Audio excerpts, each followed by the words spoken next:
Willkommen zurück zu einem neuen Vlog. Ich bin quasi zurück wieder auf YouTube.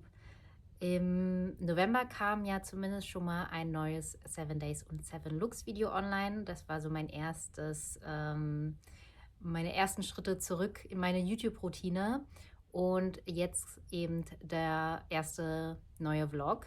Und ich hoffe, dass ich da wieder zurück in meinen alten Rhythmus reinkomme, nachdem ich so 3 Monate oder 2-3 Monate keine Videos hochgeladen habe. Und ich habe so ein bisschen was aufzuholen. Ich habe auch im September und Oktober und auch November ein bisschen was gefilmt. Und das werde ich dann alles so ein bisschen in dieses Video reinarbeiten. Ich habe nicht so viel gevloggt die letzten Monate, also so in dem Sinne, dass ich nicht so viel in die Kamera gesprochen habe oder einfach so erzählt habe. Und das ging so ein bisschen einher auch mit meiner darauf folgenden YouTube-Pause, weil ich fand, das war nicht genug, um irgendwie einen Vlog hochzuladen. Also ihr habt's ja schon in den letzten Vlog gemerkt, der August-Vlog, der ja relativ kurz ausfiel, dass es da so ein bisschen, dass der einfach kurz war. Und ja, das war schon so die Anfangszeichen von, dass ich da einfach so ein bisschen so eine kleine Pause brauche. Ich habe ja die letzten 5 Jahre eigentlich, bis auf so ein paar kleine Ausnahmen, glaube ich, schon ziemlich konsequent das Ganze durchgezogen. Also so jeden Monat einen Vlog hochzuladen und dann irgendwann jeden Monat ein Styling-Video. Und jetzt brauchte ich einfach irgendwie eine kleine Auszeit. Und was zu dieser Auszeit auch so ein bisschen beigetragen hat, war, dass ich mich einfach so total unwohl gefühlt habe. Hauptsächlich wegen meiner Haut. Das hab ich ja schon in anderen Vlogs angesprochen, dass die so total durchgedreht ist, die Haut. Und das wurde nur noch schlimmer. So, dass es wirklich schmerzhaft eigentlich jeden Tag war, weil irgendwie irgendwo pochende Knoten waren. Und das auch so frustrierend ist, weil ich dann nicht mehr wusste, so woran es liegt. Und bin halt irgendwann endlich auch mal zum Arzt gegangen, also zum Dermatologen, und habe jetzt eine Anti-Akne-Behandlung. Ich habe das Teil mal hier hergeholt. So eine Creme benutze ich jetzt, Adapalben mit BPO, so medizinisches Retinol mit einem antibakteriellen Wirkstoff oder so. Und das hat auf jeden Fall, Moment, jetzt kommen wieder ein paar Sirenen. Ich hoffe, dass der Ton generell besser ist mit dem Mikro. Die Straße ist ja so ein bisschen laut bei mir. Okay, jetzt scheinen die Sirenen weg zu sein. Jedenfalls ist das ein medizinisches Retinol mit einem antibakteriellen Wirkstoff. Und der hat auf jeden Fall schon so die großen, schlimmen Entzündungen weggezaubert. Aber es ist auf jeden Fall ziemlich aggressives Zeug. Also man merkt überall da, wo ich es dann die Nacht aufgetragen habe, ist die Haut danach super, super, super rot und übelst trocken. Also es ist fast schon wie so eine Wüstenlandschaft, wie das eine Mal, wo ich so eine ganz gestörte Hautbarriere hatte. Also alles richtig schuppig. Aber zumindest sind die schmerzhaften Stellen zurückgegangen. Ich habe es noch nicht so ganz, es ist nicht ganz weg, weil es kommen immer mal wieder noch kleine Sachen und es ist halt generell einfach super gereizt. Jetzt habe ich halt Make-up drauf, dann sieht man das nicht so doll, aber so ein bisschen noch. Und schauen wir mal, ob ich das damit bekämpfen kann. Was die Ursache von dem ganzen Ausbruch war, weiß ich immer noch nicht. Da konnte mir der Arzt auch nicht so viel sagen. Aber mal gucken. Ich hoffe, es war halt einfach nur so ein Outbreak und dann war ich in so einer Entzündungsschleife, aus der ich nicht mehr von selbst rauskam. Und ich hoffe, dass mich das so ein bisschen rausholt und sich das dann einfach so ein bisschen reguliert. Ich habe halt generell versucht, dann Stress so gut es geht zu minimieren. Und ich finde, Stress zu reduzieren ist so irgendwie das Schwierigste, was man machen kann, in meinen Augen. Weil irgendwie ist es auch so ein vicious cycle, weil das stresst einen dann irgendwie zusätzlich dann von innen. Aber ja, deswegen auch so ein bisschen dieses mehr auf die Bremse treten, als ich es so schon getan habe dieses Jahr. Und zu gucken, dass ich irgendwie regelmäßigen Schlaf habe, mich ordentlich ernähre, so wenig entzündungsfördernde Sachen zu mir nehme, wie es geht. Irgendwie dann wieder eine regulierte Routine, was Vitamine und Ernährungszusätze betrifft, dass ich da wieder ein bisschen strukturierter bin und konsequenter. Und ja, ich denke, ich bin auf dem Weg auf dem Weg der Besserung, aber ich hatte schon einige Momente, wo ich dachte, oh, vielleicht wird es jetzt besser, und dann kamen doch so richtig 2 dicke Klopper wieder. Aber schauen wir mal. Ja, das Thema Haut ist auf jeden Fall super frustrierend, vor allem für jemanden wie mich, die in der Pubertät schon Akne hatte und dachte, das Kapitel hinter sich gelassen zu haben und dann jetzt, 20 Jahre später, wieder damit zu kämpfen hat. Nur auf eine andere Art und Weise. Also Akne in der Pubertät war so ein bisschen anders, und jetzt war es halt mehr so, die so ein bisschen tiefer sitzen als so die Akne, die ich in Erinnerung habe von der Pubertät. Und ja, also man dachte, man hat das alles schon durch, aber dann kommt das doch wieder. Und ich finde, das ist so präsent irgendwie in dem eigenen Wohlbefinden, dass wenn man so draußen in der Welt ist und sich mit Leuten unterhält, dann hat man immer so diese Unsicherheit mit sich, dass das so auffällig ist. Dabei ist es eigentlich im Grunde gar nicht so auffällig, weil wenn man sich unterhält, ja eigentlich nicht so die Details anguckt von dem Gegenüber, sondern sich eigentlich eher in die Augen guckt und so weiter. Aber man selbst denkt immer, alle gucken darauf, was sie da für einen dicken Pickel irgendwie hat oder was auch immer. Ja, ist irgendwie einfach nicht so ein geiles Gefühl. Aber ja, wie gesagt, ich hoffe, es wird besser, und schauen wir mal. Zurück zum Vlog. Wie gesagt, ich werde die Monate September, Oktober und November hier so ein bisschen einbauen und gleich so ein paar Clips davon jeweils abspielen und vielleicht zwischendrin nochmal ein bisschen erzählen oder im Vorfeld. Ich werde beim Schneiden merken, glaube ich, ob das irgendwie gut zusammenfließt. Mal gucken. Aber zum September kann ich schon mal sagen, das war so der Monat, wo wir noch die letzten 2 Folgen The Summer I Turned Pretty geguckt haben mit meiner Watch Party Crew. Das war auf jeden Fall sehr, sehr schön. Generell war das ganze Ding eine schöne Sommererinnerung irgendwie, sich da irgendwie wöchentlich zu treffen und so eine Serie zu gucken. Das war irgendwie echt richtig cool, auch so neue Leute dabei kennenzulernen oder Leute, die man sonst nur so über Nachrichten kennt, dann einfach so da zu haben und Gespräche zu führen und zusammen so eine Sache einfach durchzusuchten. Das war schon auf jeden Fall cool und hat sehr viel Spaß gemacht. Also danke an alle, die dabei waren. Es war sehr, sehr schön. Und ja, dann lasse ich erstmal so ein paar Videos für den Monat September sprechen.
Ich zeige euch eben mal die Sachen, die ich bei COS mitgenommen habe, weil die echt cool sind, und ich hoffe, dass die dann noch verfügbar sind, wenn dieser Vlog online geht.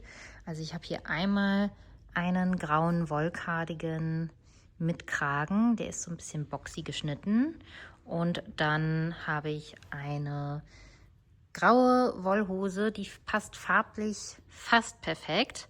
war die auch aus Wolle oder hat die auch so Kaschmiranteil? Müsste ich nochmal nachgucken.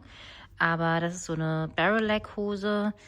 Die werde ich demnächst bestimmt nonstop tragen. Und dann habe ich hier noch eine braune Hose aus so einer Wollmischung, die auch sehr cool ist. Ich blende euch mal ein Foto ein, wo ich die Hose mit dem Cardigan im Store anhatte. Ja, beides sehr coole Pieces. Ich muss nur leider die Hose auf jeden Fall kürzen, wie das so immer ist bei mir. Aber ja, coole Sachen bei COS gerade.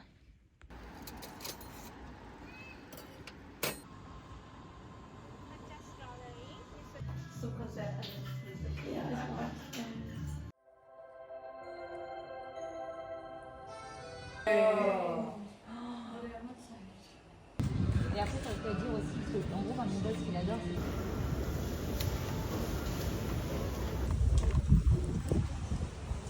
Zeig mal, wie der aussieht.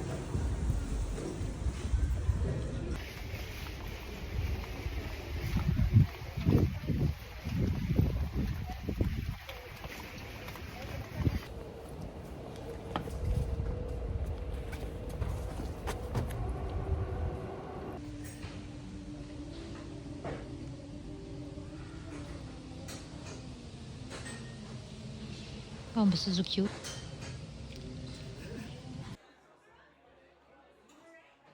Hast du noch Das sind 8 Portionen. So viel.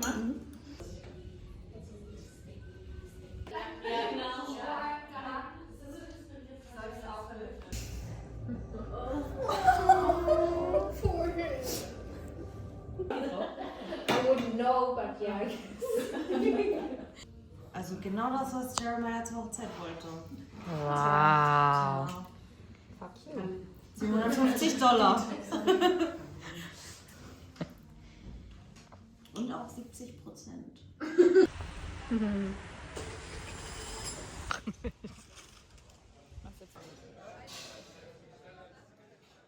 Ich habe mich jetzt entschieden, dass ich mit meiner Haarfarbe wieder zurück zu meinen Naturhaaren gehen möchte. Also so ein ganz, ganz dunkles Braun.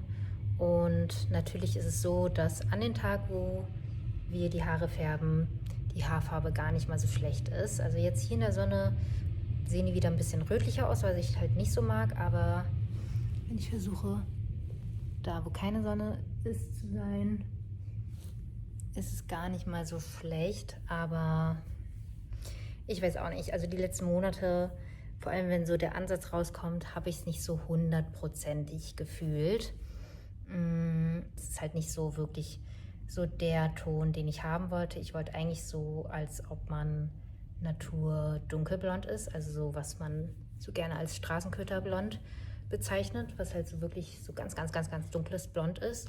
Aber das ist halt schwierig mit Haaren, die von Natur aus ganz dunkel sind, weil da ganz viel Rot drin ist. Und ich war ja jetzt schon ein paar Mal beim Färben und ich habe nicht das Gefühl, dass das ein Ziel ist, was ich so wirklich erreichen kann, zumindest so auf die Art. Und mit den Ansatzfärben und so weiter ist es, denke ich, dann doch am besten, wenn ich dann doch einfach zu den dunklen Haaren zurückgehe. Aber wie gesagt, an dem Tag vom Färben, wie das so meistens ist, hat man so ein Good Hair Day oder da gefällt einem dann doch irgendwie die Farbe und zweifelt dann die Entscheidung an. Vor allem jetzt, wo die Sonne weg ist, finde ich es echt ganz, ganz okay. Jetzt auch ohne Ansatz dann so. Aber ja, ich glaube, wir ziehen das durch und färben die wieder dunkel.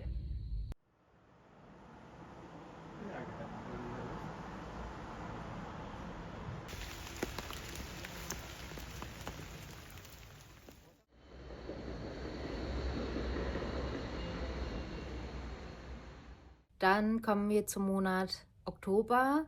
Der war so ein bisschen der Einklang in die Herbstsaison. Also man hat es auf jeden Fall an der ganzen Vegetation, an den Bäumen halt gemerkt, wie sie alle die Farbe gewechselt haben. Teilweise so richtig so, dass es einen fast erschlagen hat, wenn man so in eine Straße eingebogen ist. Das war auf jeden Fall sehr, sehr schön. Anfang Oktober war ich jedenfalls noch mit Daisy und ein paar anderen Leuten zusammen in LA für die Marke Chloe, also mit der Marke Chloe. um da eine Kampagne zu shooten und auch eine Veranstaltung zu besuchen. Und ja, es war eine coole Gruppe. Wir hatten auf jeden Fall Spaß zusammen und haben uns gut verstanden. Und ich finde, es ist nicht so ganz selbstverständlich, dass alle da so ein bisschen so einen guten Vibe haben zusammen. Aber es hat diesmal tatsächlich echt gut geklappt. Und ich muss ganz kurz sagen, LA als Stadt reizt mich irgendwie aktuell gar nicht mehr so. Also USA ist generell ja so ein bisschen schwierig jetzt. Aber so LA auch als Stadt. Ich war ja öfter in LA, aber das letzte Mal halt 2019 mit Johannes zu unserem kleinen Roadtrip, den wir da hatten. Und davor einige Male, teilweise mit ganz vielen Freunden oder jobbedingt. Und das war irgendwie ja zu einer ganz anderen Zeit, die man irgendwie hatte, also so ein anderer Lebensabschnitt irgendwie. Und da hat es irgendwie eher gepasst und jetzt irgendwie so gar nicht, weil das so ein Clash war an so Lebensstilen, vor allem wenn man so im Vergleich zu Berlin, wo man einfach rausgeht und sich frei bewegen kann mit den Öffentlichen und viel irgendwie auch auf den Bürgersteigen quasi passiert. Und da ist es einfach so komplett das Gegenteil. Man kommt nur von A nach B mit dem Auto und niemand ist auf den Straßen. Ich weiß auch nicht.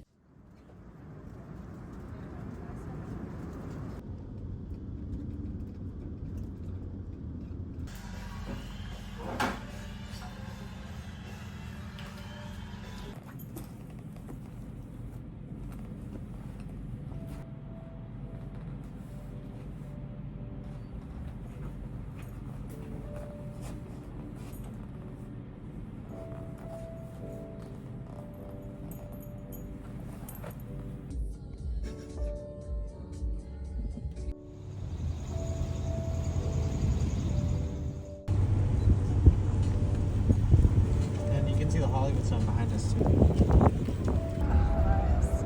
Da ist auch alles geschmückt. You need recommendations. Recommendation for energy drink.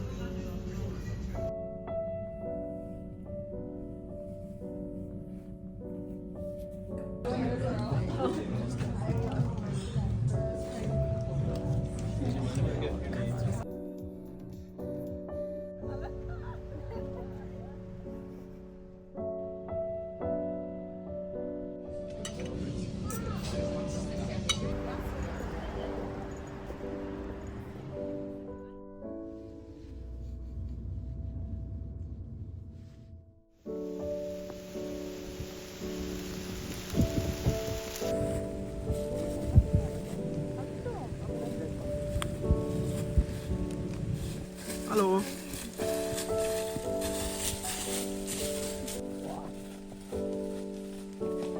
Natürlich ist sie auch nicht so direkt ins Wasser geworfen, sondern sie wird gebaut. Und dann du jetzt mal dran vorbei, ne? Ja. Das wird total ja.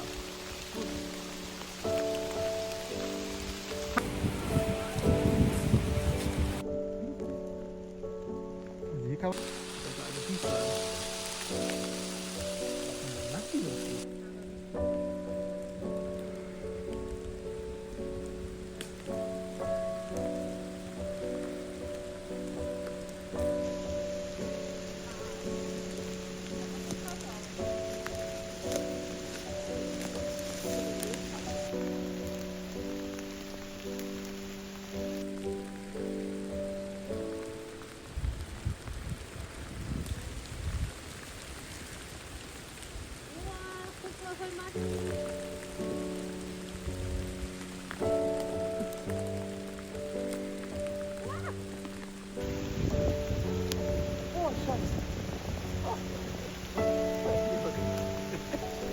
Richtig rein, ey. War lustig, weil, das sah gar nicht so aus.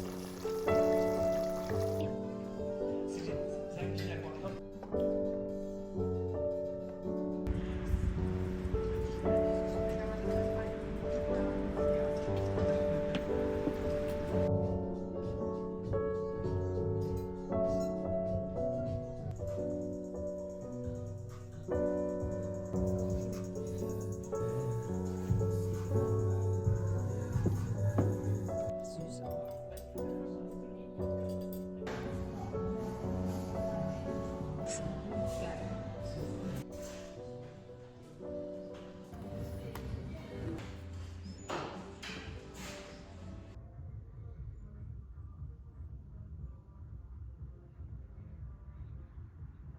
dann saßen wir da halt so wirklich 3/4 Stunde daneben.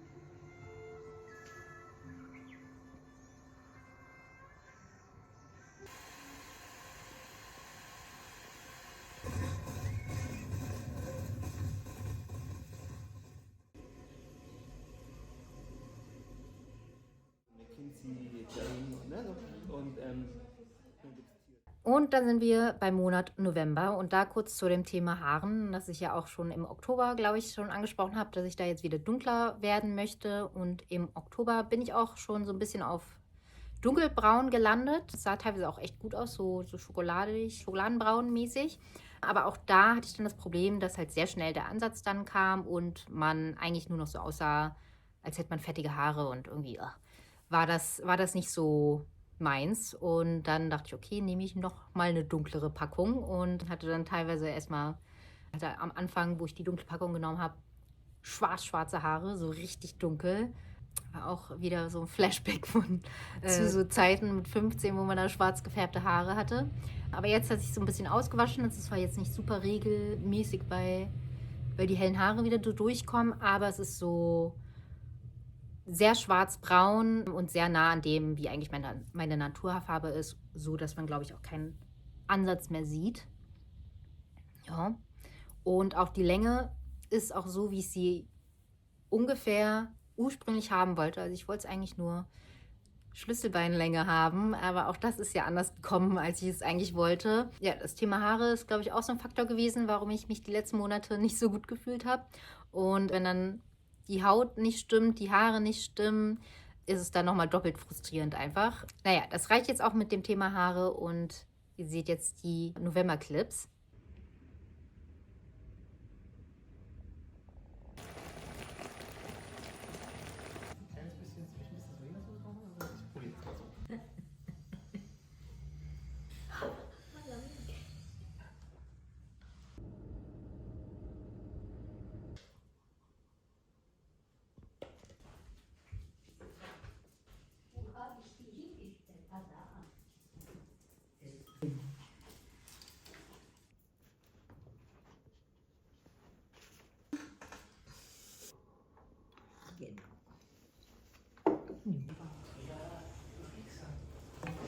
Ja, über Flixbus aus Belarus.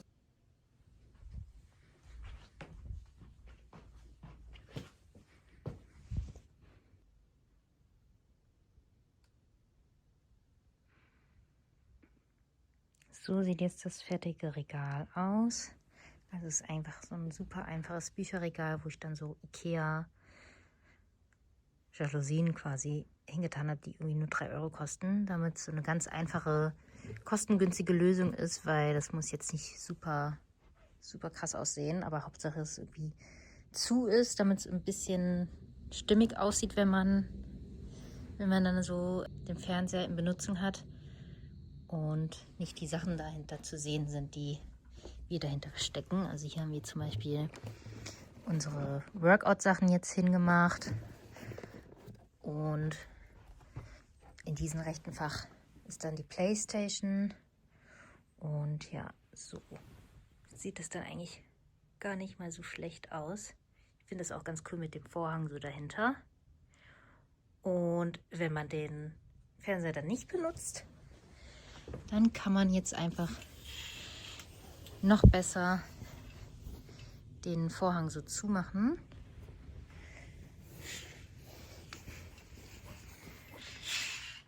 Und man sieht ihn nicht mehr und man kann hier jetzt auch durchlaufen, ohne sich den kleinen Zeh zu brechen. Genau, so sieht es dann geschlossen aus. Das wirkt einfach nochmal entspannender, als wenn da so ein dunkler Bildschirm auf einen draufschaut quasi.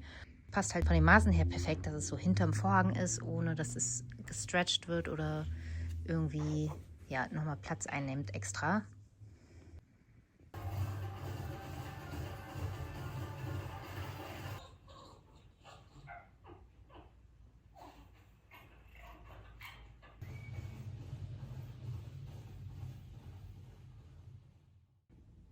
Ich glaube, ich habe euch noch gar nicht die neue Beamer-Leinwand gezeigt, die wir uns jetzt besorgt haben. Die finde ich nämlich jetzt ideal. Wir hatten nämlich zuvor noch eine andere bestellt und die fand ich gar nicht gut, weil die viel zu hoch war und auch so ein ganz umständliches Gestell hatte. Und das ist jetzt so eine Pull-up-Beamer-Leinwand. Das heißt, man kann die Leinwand, also die ist normalerweise in diesem Rohr quasi drin und dann zieht man die nach oben und dann hat man dahinter so einen Stab, an dem man die Leinwand befestigt. Und dadurch kann man sie halt komplett auch an die Wand stellen, ohne dass dahinter viel Freiraum ist. Dann hat man hier sozusagen eine schöne gerade Leinwand oder wir stellen sie so hin, so dass man von dieser Couch aus ganz bequem PlayStation spielen kann. Ja, das ist nochmal so ein Upgrade bei uns.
Doch so ganz dünne Kabel, 20 Kilometer lang?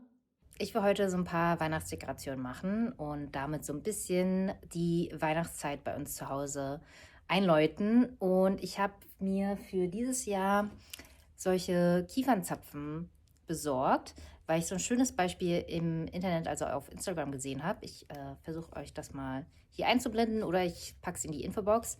Also so Kiefernzapfen, um die dann so aufzuhängen an so Bänder. Und mal schauen, ob ich das hinbekomme, so dass es gut aussieht. Ich finde es nämlich, glaube ich, schwierig, da die Befestigung irgendwie hinzukriegen. Aber mal schauen, ob ich das schaffe. Und dann will ich auf jeden Fall wieder die Girlande anbringen und die so ein bisschen dekorieren. Und dann habe ich auch so ein paar Kränze. Und ja, ich nehme euch einfach so ein bisschen mit dabei und dachte mir, ich packe es auf jeden Fall noch in diesen Vlog, der Anfang Dezember kommt, rein, damit das auch nicht nach Weihnachten erst zu sehen ist, sondern halt vorher und man da vielleicht so ein bisschen sich Inspirationen von holen kann.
So, dieses Jahr habe ich jetzt einfach nur so schwarze Samtbänder dran gemacht. Irgendwie sieht es so ein bisschen mystischer aus.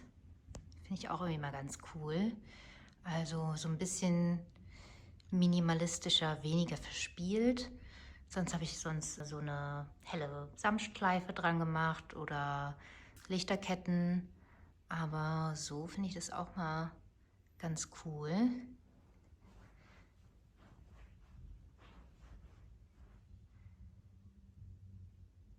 Ja, mal was anderes. So sieht es dann von dieser Perspektive aus. Ja, irgendwie finde ich ganz cool.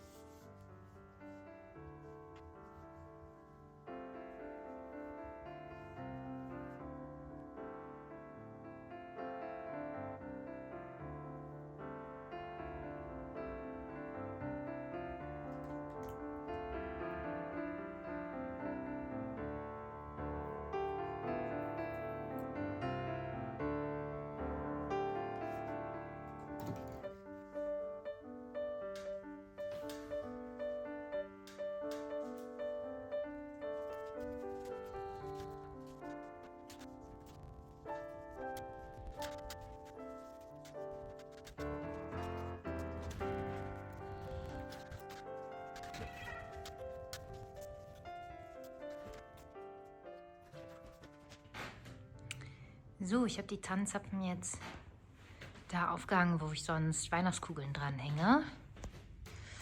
Ja, ich glaube, ich finde es ganz gut. Also ich war so ein bisschen eingeschränkt, wie ich das aufhängen kann, welche Zweige ich verwenden kann und so weiter, weil ja, nicht jeder Zweig kann einfach irgendwie so einen Zapfen tragen.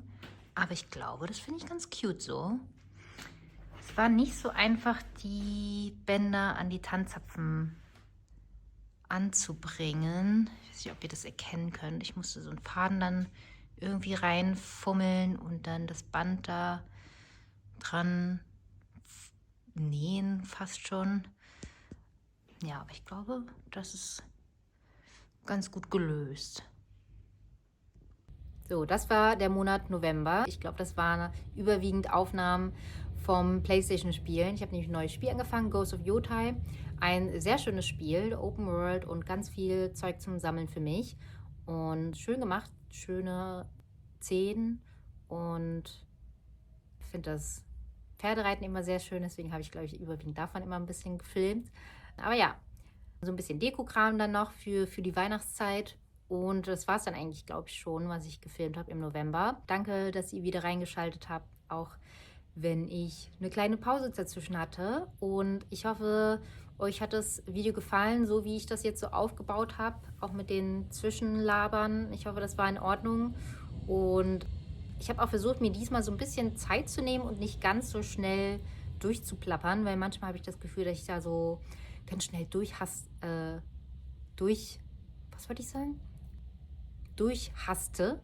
und so schnell wie möglich den Sprechclip irgendwie hinter mich bringe. Und diesmal habe ich mir versucht, so ein bisschen durchzuatmen und so ein bisschen langsamer zu machen. Aber kann auch sein, dass es dadurch mega langweilig ist, müsst ihr mir mal sagen. Naja, ich hoffe jedenfalls, dass euch dieses Format so gefallen hat. Ich werde aber in den nächsten Monaten wie gewohnt eigentlich das versuchen anzugehen und ja, eher im Laufe des Monats immer mal wieder in die Kamera zu sprechen und ein bisschen was zu erzählen. Dann hoffe ich, euch hat das Video gefallen und wir sehen uns im nächsten Monat wieder. Tschüss!